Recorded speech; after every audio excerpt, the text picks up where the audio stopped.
வணக்கம். இது சமையல் சிங்கப்பூர். இன்னைக்கு நம்ம சீஸி சிக்கன் பீஸா எப்படி செய்றதுன்னு பார்ப்போம். 250 கிராம் அளவு போன்லெஸ் சிக்கன் பிரஸ்ட் அதாவது எலும்பு இல்லாத கோழியோட மார்பு பகுதிய எடுத்துட்டு, அது சின்ன சின்ன துண்டா நறுக்கிட்டு, தண்ணீல நல்லா கழுவிட்டு வச்சிருக்கேன். அதுல 1 டீஸ்பூன் அளவு தனி மிளகாய் தூள் போட்டுக்கணும். 1/2 டீஸ்பூன் அளவு கருப்பு மிளகுத்தூள் போட்டுக்கணும். 1/2 டீஸ்பூன் அளவு கார்லிக் கிரானியூல்ஸ் அல்லது கார்லிக் பவுடர் போட்டுக்கணும். கொஞ்சம் வெஸ்டர்ன் ஸ்டைல் கிடைக்கணுங்கிறதுக்காக நான் கார்லிக் கிரானியூல்ஸ் போட்டுருக்கேன். உங்ககிட்ட அது இல்லன்னா 1/2 டீஸ்பூன் அளவு இஞ்சி பூண்டு விழுது போட்டுக்கலாம். 1/2 டீஸ்பூன் அளவு இட்டாலியன் சீசனிங் பவுடர் போட்டுக்கணும். 1/4 டீஸ்பூன் அளவு கொரன்னு உப்பு போட்டுருக்கேன். 1 டேபிள் ஸ்பூன் அளவு சமையல் எண்ணெய் ஊத்திட்டு, கோழியில மசாலாவ நல்லா கலந்து வச்சுக்கணும். இப்ப கோழியில மசாலாவ நல்லா கலந்து வச்சாச்சு. ஒரு எண்ணெய் சட்டிய அடுப்புல வச்சுட்டு, எண்ணெய் சட்டி சூடானோன, அதுல 1 டேபிள் ஸ்பூன் அளவு சமையல் எண்ணெய் ஊத்திக்கலாம். எண்ணெய் நல்லா சூடானோன, அதுல ஏற்கனவே மசாலா கலந்து வச்சுருக்க கோழிய போட்டுட்டு, ஒரு கரண்டிய வச்சு நல்லா வதக்கி, கோழிய நல்லா வேக வச்சுக்கணும். கோழிய வேக வைக்கும்போது, அடுப்போட தீ கொஞ்சமா இருக்கணும். அதே மாதிரி அத கரண்டிய வச்சு அடிக்கடி கிண்டிக்கிட்டே இருக்கணும். இல்லன்னா கோழி பாத்திரத்தோட அடியில புடிச்சுக்கும்.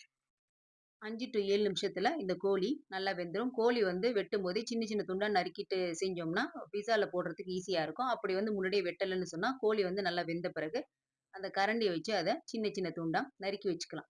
இதுல நான் 1/4 டீஸ்பூன் அளவு கொரன்னு உப்பு போட்டுருக்கேன். உங்களோட உப்பு ஃபைன் சால்ட்டா இருந்தா 1/4 டீஸ்பூனுக்கும் இன்னும் குறைச்சு உப்ப போட்டுக்கோங்க. ஏன்னா, இதுல நம்ம வந்து பிஸால சீஸ் போடுறோம். அந்த சீஸ்ல இயற்கையாவே உப்பு இருக்கிறதுனால, உப்போட அளவ பார்த்து கொஞ்சமா போட்டுக்கணும். இப்ப கோழி வந்து நல்லா வெந்துட்டு, அடுப்ப ஆஃப் பண்ணிட்டு, அத ஒரு பாத்திரத்துக்கு நம்ம மாத்தி வச்சுக்கணும். ஒரு பிளேட்ல ரெடிமேட் பிஸா பேஸ வச்சுட்டு, அதுல 2 டேபிள் ஸ்பூன் அளவு பிஸா சாஸ ஊத்திட்டு, அதுல 1 ஸ்பூன வச்சு அந்த பிஸா சாஸ அந்த பிஸா பேஸ் ஃபுல்லா நல்லா ஸ்ப்ரெட் பண்ணிக்கிறேன். அதுக்கப்புறம் அதுல 1/2 கப் அளவு ஷ்ரெட்டட் மோசரல்லா சீஸ் அதாவது துருவின மோசரல்லா சீஸ அந்த பிஸா சாஸ் ஃபுல்லா படுற மாதிரி நல்லா ஸ்ப்ரெட் பண்ணிக்கிறேன். அதுக்கப்புறம் வேக வச்ச கோழிய அது மேல போட்டுட்டு, அதுக்கப்புறம் கோழிய கவர் பண்ற மாதிரி இன்னும் கொஞ்சம் சீஸும் அதுக்கு மேல போட்டுக்கலாம். உங்களுக்கு வந்து நெறைய இதோட இன்னும் கூட அளவு சீஸ் வேணும்னா கூட நீங்க கூட வந்து சீஸ் போட்டுக்கலாம்.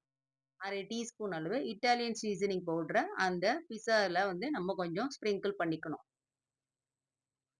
இப்ப நம்மளோட cheesy chicken pizza base ready ஆயிட்டு, இத நம்ம வந்து ஏர் ஃப்ரையர் ட்ரேல இப்ப வச்சுக்கிறோம். இதுல நான் வந்து ஷ்ரெட்டட் மோசரல்லா சீஸ் போட்டுருக்கேன். உங்களுக்கு வேணும்னா நீங்க மிக்ஸ்டு சீஸ் கூட போட்டுக்கலாம். ஆனா அளவு மட்டும் ஒரு 1/2 கப்பு அந்த அளவு போட்டுக்கணும். உங்களுக்கு வேணா நீங்க இன்னும் கொஞ்சம் கூட கூட போட்டுக்கலாம். ஏர் ட்ரேய ஏர் ஃப்ரையர்ல வச்சுட்டு பவர் ஆன் பண்ணிட்டு 180 டிகிரில அதாவது 180 டிகிரில 7 நிமிஷத்துக்கு நம்ம வந்து ஏர் ஃப்ரையர்ல இந்த சீஸி சிக்கன் பிஸாவ பேக் பண்ண போறோம். அதுல இந்த லைட் மாரி படம் போட்டுருக்குல்ல, அது வந்து உள்ள வந்து பிஸா வந்து எப்படி வந்து சமைக்குதுன்னு சொல்லிட்டு பார்க்கறதுக்காக அந்த லைட் படம் இருக்கு.